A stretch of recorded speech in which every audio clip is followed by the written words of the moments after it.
Luke Price, you've got Cuban Royale going around at Kembla on Saturday.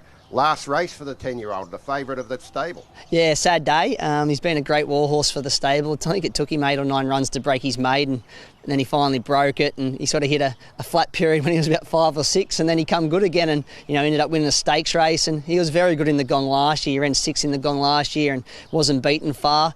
So we always said, if he tavers off and his form sort of levels out, we don't want to, end him on a real bad note, so it might be coming to that stage. So look, he'll go out after Saturday, he'll have a good retirement, and he's healthy and he's well. Where will he spend his retirement years? The Meadows, who bred the horse, they've got a beautiful property at Jamboree, so I suspect he'll let down there.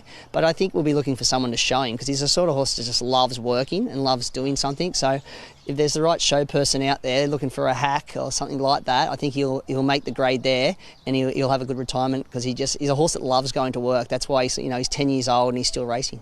Even without having won for a while, he's still been competitive and finished just beyond the place getters a number of times. Do you think he can do something on Saturday? Actually, I do. I really do think he'll do something. He does his best racing here at Kembla. He worked really well here on Saturday morning. I thought, his run the other day was a bit disappointing in Melbourne Cup Day, but he was a month between runs, and to be fair to the old fella, he was getting no room in the run. The winner kept him really tight up the fence the whole way, and then he just got no clear air the last 300 metres, and it was a month between runs. So I like the timing of this race. He's been set around this meeting, so he'll run really well because he tries hard. You've got a number of other runners on Saturday. We'll get to the rest of those shortly, but a couple you particularly like, Victory Lane and Monty Supreme. Tell us why. Victory Lane, he won this meeting last year, albeit the midway race. But he come off a similar run in the 4 Pillars, where he just drew a bad barrier, got back, never got into the field. So we go the benchmark 78, 1400 this time. Josh Parr will ride, and he gets the same sort of gear on the visors. We've had the blinkers on him last few runs, but I can't see no reason why he won't bounce back. He does his best racing here. He sort of preps once again, has been set for here, so he's a horse that should really turn up on Saturday. And Monty Supreme, well, her form reads extremely well. She took 2 runs to sort of kick into gear, and her second the other day in the midway at Rose Hill was huge. She ran nearly a clear second faster than anything in the last 600. Made up ground out wide when nothing made up ground on the whole day. So she hasn't won 1400 yet, but she's racing like a horse that wants 1400, and obviously Tommy was very keen to stick with her. So I do think she's a filly that will go better and further than Midway Company later on. Any of your other runners you're particularly keen on?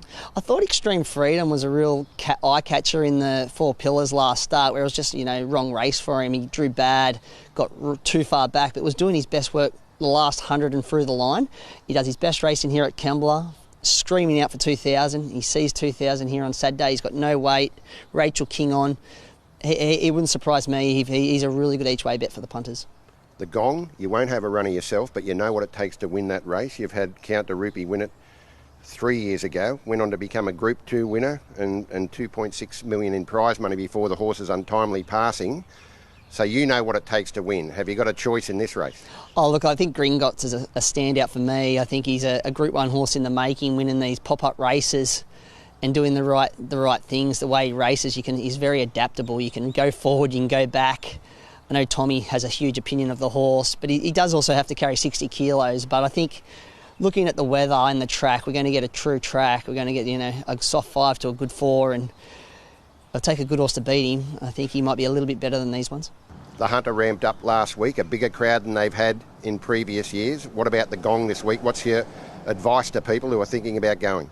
Definitely behave yourselves and don't let the bar get cut off early. But they've sold 1,000 general admission tickets already. I think that's a lot more than what they had last year, so expecting a bigger crowd than last year. We're expecting better racing and we're expecting better weather. So, really looking forward to it for the club.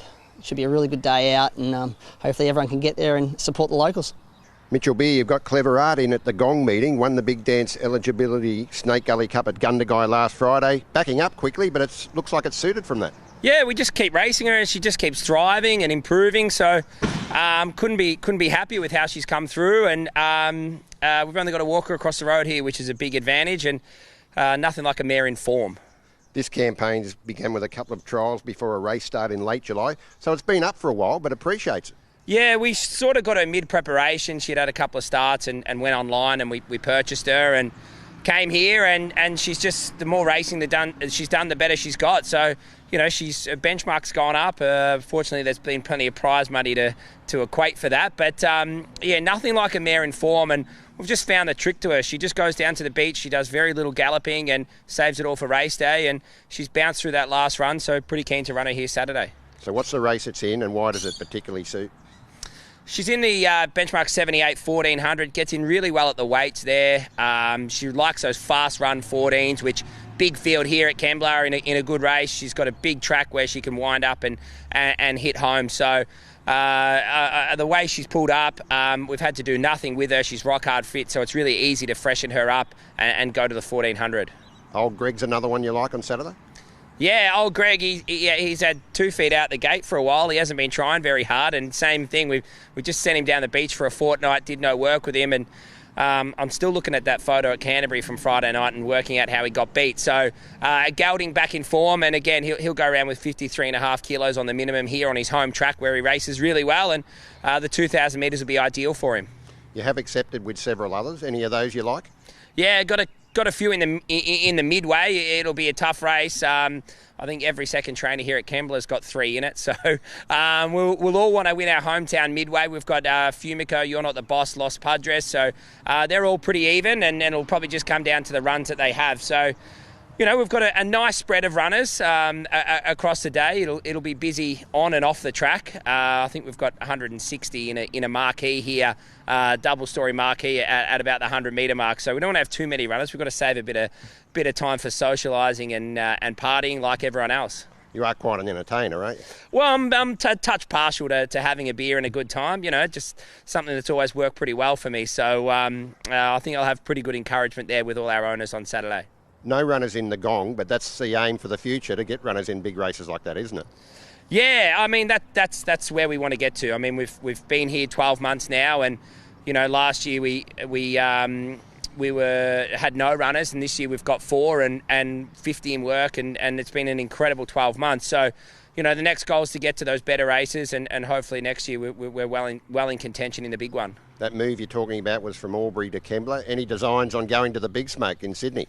No, this is the Big Smoke for me. I just think we've been so lucky to get here and cement ourselves in this provincial environment in such a fantastic place. And the way this club is going and the way the facilities and track, you won't be able to get a box here in a couple of years. It'll be a major training centre for Sydney, and we're so lucky that we bit the bullet and got in now and got ourselves established. We've got a phenomenal setup here with brand new stables, and you got to pinch yourself still coming to work every morning that we've sort of progressed from Albury to here and had so much support and success along the way. Have you got a tip for the gong? Oh, it's a tough race. I think that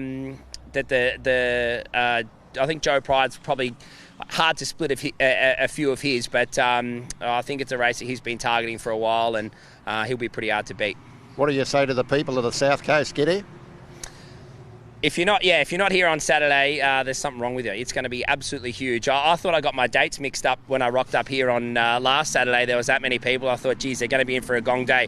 Credit to the club. They've absolutely smashed this day out, and just hearing the young kids talk about it, the staff, they've promoted it a bit too well. I had about 12 staff put in for annual leave for Saturday because they wanted to just get over there and have a day out. And that's what it's all about, to have $1 million race and a huge race day here in the Illawarra. It's incredible. How'd you pull up after that running race to promote the event on Monday? Yeah, the club will be getting a few chiropractic and masseuse invoices off me. I've pulled up very average. They won't get me on a 7-day backup, that's for sure. It was a very creditable 10th of 10. Yeah, listen, I was a bit nervous. When the mascot came out with runners on, I thought, geez, I might be in strife of beating one home here. But I stuck my neck out on the line where it counts, and I'll be better for the run.